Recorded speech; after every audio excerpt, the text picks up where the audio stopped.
So, I mean, that must have been just another high of thinking, I got this, like believing in yourself. And like you said, others taking you seriously. It's funny, as you were sharing that story, my husband, he's in tech, and he was on Shark Tank, and had this technology and started an engineering firm. Ultimately got an offer from all the sharks, and then didn't really take the deal because they were really trying to take the company away from him. Yeah. But he had his 15 minutes of fame. He was like 32, 33 years old.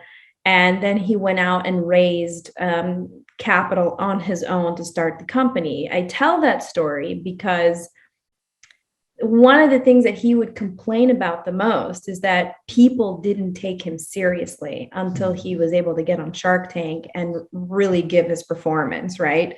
And so people would say, come talk to me when you're in your 40s, or, what you're trying to do, you're too young, you're not seasoned enough. And so I remember he's going to be 40 next month. He's like, I love it. I love people actually take me seriously now. Because I'm like, oh, you're going to be 40, you're getting old. He's like, no, this is good. This is good for business. So I get that. I get how just wanting to be taken seriously and wanting to reaffirm yourself in the space, in the industry, in the courtroom, was probably something that you personally had to, sort of overcome. Well, definitely amongst professional colleagues. And I'll tell you, it's one of the things that we see with the plaintiffs bar is, and really in any industry, right? They want to give the work to someone who's done the work before. Right. And so it's very hard for young lawyers to break in and do, depositions. And, freaking trying a case in a mass tort, that's pretty much off limits for young lawyers. I just got dumb shit lucky, right? And by lucky, I mean lucky in the sense that Mike Miller, who I loved, was put in a hospital for it. I mean, that's terrible, but it's right. Happenstance. Right. But I'll say this, in court,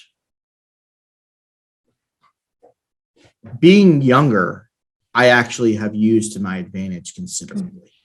Okay.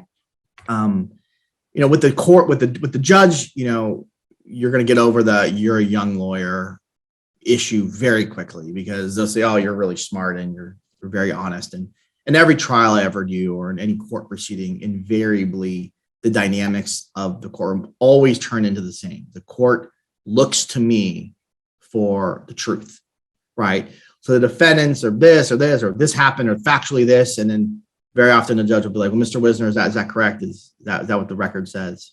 Right? I'm always the person they go to. So much so that sometimes the defense lawyers do that too. The record says this, right, Mr. Wisner? Right. Like I become the sort of guy who knows everything and also is honest.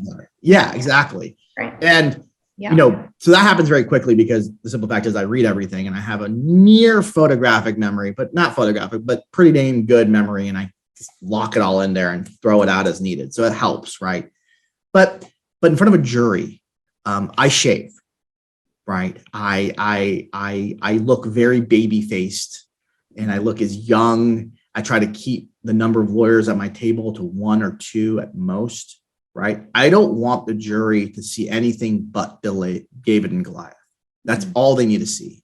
They need to see this young, passionate, crazy young guy taking on this evil corporation, and they want to be part of making that history. You create that narrative, and being young helps. Now, if I was older and had more gray hair, and I'm working on that, but when I get to that point, I'll probably shift it a little bit, right? Make it a different strategy, and you have to adapt to what you have.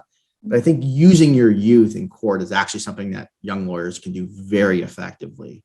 But you have to go all in, right? You can't get up there and act like you're the smartest, most seasoned lawyer in the world. You have to act like you're a noob, even if you aren't, and play and ride that through. And hungry.